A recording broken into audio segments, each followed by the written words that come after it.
미국에서 한국 화장품을 사재기하는 현상이 나타나고 있습니다. 최근 몇 달간 관세 부과 가능성이 언급되면서 가격 상승이 우려되기 때문인데요. 뉴욕타임스의 보도로 자세히 살펴보시죠. 뉴욕타임스는 한국산 제품에 대한 미국 관세 부과 가능성에 따라 미국 내 K-뷰티 소비자들이 사재기에 나섰다는 소식을 보도했습니다. 이러한 사재기는 지난 4월 트럼프 대통령이 한국산 수출품에 대한 상호 관세 부과 계획을 발표했지만 협상을 위해 관세 부과를 유예하면서 시작됐는데요. 사재기 현상과 관련해 로 펜드필드 노스캐롤라이나 주립대 교수는 일부 미국인이 관세에 앞서 행동에 나선 것이라며 한국, 일본과의 협상 타결은 쉽지 않아 보인다고 설명했습니다. 한편 미국에서 K-팝과 K-드라마가 인기가 치솟으면서 올해 상반기 K-뷰티 수출은 역대 최고치를 기록했는데요. 그러나 이번 관세 부과는 가격 경쟁력에 의존해온 한국 기업에 타격을 줄 것으로 전망됩니다. 서울시 1인 가구 비중이 꾸준히 늘면서 서울시가 혼자 사는 사람들의 외로움을 줄여줄 수 있는 특별한 공간을 마련했습니다. 바로 서울시가 운영하는 마음 편의점인데요. 이 새로운 제도의 외신도 주목하고 있습니다. 함께 보시죠. 영국 일간지 가디언은 한국에서도 서울시의 1인 가구 비율은 지난 20여 년간 전체 가구의 16%에서 약 40%로 급증했다고 밝혔습니다. 그러면서 2022년 기준 이러한 1인 가구의 62%가 외로움을 경험하고 있다고 전했는데요. 이에 대응하기 위해 지난해 말 서울시는 4,513억 원 규모의 5개년 외로움 없는 서울 제도를 시작했다고 보도했습니다. 가디언은 특히 서울시가 진행 중인 다양한 프로그램 가운데 마음 편의점에 주목했는데요. 이곳 마음 편의점에서는 외로움에 시달리는 주민들이 편안하게 앉아 간단한 식사를 하거나 영화를 보며 시간을 보낼 수 있고 대기 중인 상담사에게 상담을 요청할 수도 있습니다.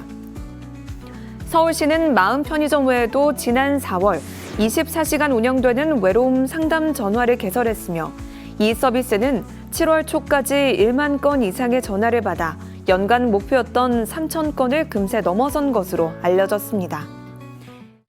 한국 중부 지역에 120년 만에 기록적인 폭우가 쏟아졌습니다. 연일 관련 보도가 이어지고 있는데요. 국내뿐 아니라 해외 언론도 이 소식을 전하고 있습니다. AFP통신의 보도 함께 보시죠. AFP통신은 한국에 120년 만에 폭우가 내려 충청남도 지역에서 최소 3명이 사망했으며 1,000명 이상이 대피했다는 소식을 보도했습니다.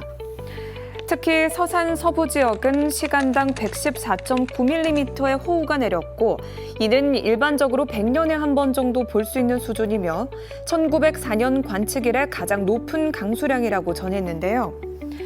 이번 폭우 발생 원인에 대해서는 북태평양 고기압의 가장자리를 따라 따뜻하고 습한 공기가 유입되면서 강한 대기 불안정이 촉발됐기 때문이라고 설명했습니다. AFP통신은 또 한국은 지난 2022년 기록적인 폭우와 홍수를 겪었으며 당시 최소 11명이 사망했다고 전하면서 기후변화로 인해 전 세계적으로 기상이변이 더 빈번해지고 있다고 덧붙였습니다. 기후위기 대응을 위해 한국이 내연기관 차량을 줄여야 한다는 외신 보도가 나왔습니다. 한국의 전기차 전환 속도가 더뎌 단호한 조치를 해야 한다는 지적인데요. 미국 외교 전문지 디플로매트의 보도입니다.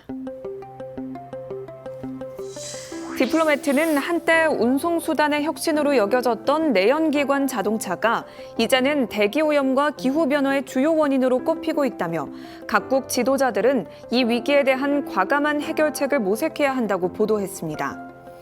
그러면서 한국의 경우 도로교통이 전체 온실가스 배출량의 약 14%를 차지하고 있는데 이 역시 대부분 내연기관 차량에서 발생하고 있다고 전했는데요.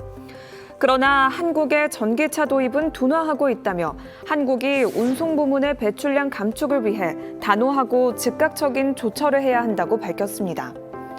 디플로매트는 또 그린피스 역시 파리 기후협정에 따라 한국이 오는 2030년까지 내연기관 차량의 완전하고 단계적인 퇴출을 목표로 삼을 것을 촉구했다고 덧붙였습니다.